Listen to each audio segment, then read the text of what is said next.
My roommate destroyed my life because she couldn't stand seeing me happy, and I never saw it coming. And the proof was sitting in my trash folder the whole time. I'm Sarah, 24, living in downtown Seattle with my college friend Jessica. We'd been roommates for 2 years, best friends even. We'd binge-watch shows together, split pizza on Friday nights, and she was always there when I complained about work.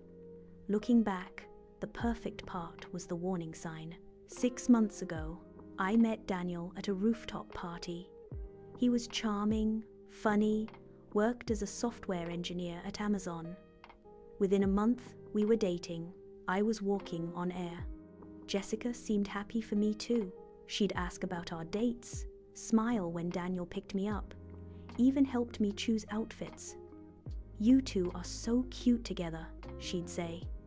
I believed her. Then, small things started happening. Things I couldn't explain. Little comments first. "Daniel's taking you to that expensive restaurant. Must be nice, having a boyfriend who makes good money." Or, "Another date night? You guys are together every day now." I laughed them off, thinking she was joking, maybe feeling lonely. Then my things started disappearing. First, my favorite necklace. The one Daniel gave me for our 2-month anniversary. I tore the apartment apart. Jessica helped me search, looking genuinely concerned. "Maybe you left it at Daniel's place?" I could have sworn I put it in my jewelry box. Next, my new red dress, the one I'd bought for Daniel's company dinner. The morning of the event, it was gone. Jessica said she hadn't seen it. I had to wear something else, feeling completely underdressed all night. Can you imagine how frustrating that was? My work laptop charger disappeared before a major presentation. Important emails mysteriously vanished from my inbox. My car keys went missing 3 times in 1 month. I started thinking I was losing my mind. Daniel noticed I was stressed. "Maybe you should see a doctor. You seem really scattered lately." Even he thought something was wrong with me. One Tuesday, I came home early. My meeting got cancelled. As I walked up to our apartment, I heard voices inside. Jessica's voice and a man's voice. I opened the door quietly. There, sitting on our couch, scrolling through my laptop, was Jessica with some guy I'd never seen. They were both staring at my screen, laughing. "What the hell are you doing?" I demanded. Jessica jumped up, slamming my laptop shut. Her face went bright red. "Sarah, you're home early. I was just. Were you going through my computer?" The guy grabbed his jacket and bolted out the door. Jessica stood there, frozen, looking terrified. That's when I noticed something on the coffee table. My red dress, the one that had disappeared months ago, just sitting there, folded neatly. "Is that my dress?" I froze. "Jessica, what the fuck is going on?" She burst into tears, actual tears. "I'm so sorry, Sarah. I didn't mean for it to go this far. I borrowed it for a date and forgot to tell you." "That was 3 months ago. And why were you on my laptop?" "It was just open and..." I didn't believe her. Not for a second. I grabbed my laptop and checked the browser history. My hands went cold. My Facebook messages tab had been opened for nearly an hour. She'd been reading my private conversations with Daniel. She'd scrolled back weeks, maybe months. "You've been spying on me?" I could barely speak. "Reading my private messages?" "I was just curious. You talk about him all the time, and I wanted to see what he was really like." That wasn't even the worst part. You won't believe what I found next. I checked my email, the one that had been acting weird for months. In the trash folder were dozens of deleted emails. Same timestamps, same minutes, like someone was clearing my life on a schedule. Emails from my boss about a promotion. Emails from Daniel's mom about dinner. Even emails from my sister about her wedding plans. Jessica had been systematically deleting my emails for months. Why? My voice was shaking. Why would you do this? She just stood there, crying, mascara running down her face. Because everything's so easy for you. You got the promotion, you have the perfect boyfriend. Your family adores you. Meanwhile, I'm stuck in a dead-end job, can't get a second date, and my mom keeps asking why I can't be more like you. I wasn't just losing things, someone was editing my life behind my back. I wasn't trying to hurt you, she continued, voice cracking. I just wanted to feel like I had some control, like maybe if things were harder for you, I wouldn't feel so shitty about my own life. Do you understand how insane that is? I told her to move out immediately.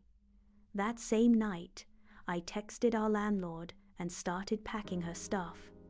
As she was packing, my phone rang. It was Daniel, and Jessica didn't even flinch. Sarah, we need to talk.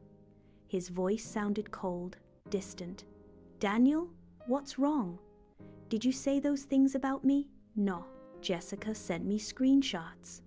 They're fake. They're from your account. My stomach dropped.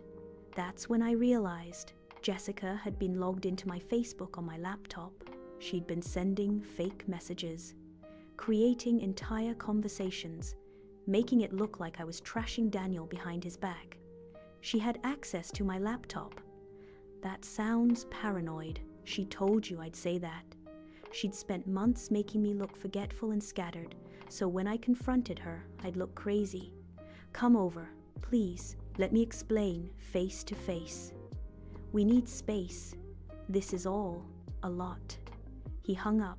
I turned to Jessica, who was standing in her doorway with this expression I'll never forget.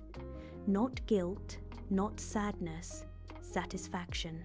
You did this on purpose, I whispered. All of it. You wanted to destroy my relationship. She shrugged. I told you. I was jealous, and honestly, it was easier than I thought. You trusted me completely. I wanted to scream, but instead, I just stood there, watching her pack, realizing someone I'd trusted had systematically destroyed everything I cared about. She moved out that night. My boss started copying me on every email. Daniel stopped replying. My sister asked if I was angry at her. I had to explain to everyone that my roommate sabotaged me, which made me sound insane. Your roommate was deleting your emails? That sounds far-fetched, Sarah, my boss said during our meeting. Even showing the evidence didn't help much. The damage was done. But about a month later, I got a call from an unknown number. It was the guy who'd been in my apartment that day. You don't know me, he started, but I think you deserve to know the truth. My name's Mike. I went on a few dates with Jessica last year. Okay, she did the same thing to me. Made me think my ex was still obsessed with me by creating fake social media accounts. She has a pattern, Sarah. She targets people she thinks are more successful and tears them down. You're not the first, and you won't be the last unless someone stops her. He explained Jessica had done this before. She'd sabotaged a previous roommate's relationship in college, been fired from 2 jobs for inappropriate behavior toward colleagues. This wasn't just jealousy, it was her usual playbook. I'm testifying against her in a civil suit, Mike continued. Her college roommate is suing her. If you want to join the case, contact this lawyer. He gave me a number. I sat there staring at my phone. Part of me wanted revenge, but another part just wanted to move on, to rebuild. I called Daniel one more time, explained everything, sent him Mike's contact information to verify the story. I don't know what to say, Daniel admitted. This is all so crazy. I know it sounds crazy, but it's the truth. We met for coffee the next day, talked for 3 hours. He apologized for not believing me. I apologized for the chaos. We decided to start over, take things slow. It's been 4 months now. Daniel and I are still together stronger, actually. I moved to a studio apartment in Capitol Hill. No roommates, ever again. My boss finally understood after I showed her the police report and email logs. For the first time in months, I slept because I finally had an answer. And I realized I wasn't crazy. I was targeted. I joined the civil suit against Jessica. Not for money, for closure, for the principal. Last week, I found out she'd moved to Portland and was already living with a new roommate. Some girl she met online. I wanted to warn her, to tell her what kind of person Jessica really was. But my lawyer advised against it. Let it go, Sarah, she said. You've done everything you can. But here's what keeps me up at night. How many other people has Jessica done this to? How many lives has she ruined because she couldn't handle her own insecurity? I let her into my life, trusted her completely, shared everything, and she used it all against me. Sometimes I think about those Friday nights, eating pizza, watching TV, laughing together. Were any of those moments real? Or was she already planning this, even then? I'll probably never know. What I do know is this: jealousy is poison. Jessica didn't just want what I had, she wanted to take it away. To watch me suffer, to feel superior by making me feel small. And she almost succeeded. So, let me ask you something. Have you ever had someone in your life who seemed supportive but was secretly tearing you down? Pay attention to these red flags. They make comments that feel like compliments, but leave you uncomfortable. Things go missing or wrong, but only when they're around. They know too much about your private life, your passwords, your routines, your relationships. If you're living with someone who makes you doubt yourself, who benefits from your failures, who seems happier when you're struggling, get out before they rewrite your entire reality. Nobody deserves to live in fear in their own home. Would you press charges or walk away? Let me know in the comments.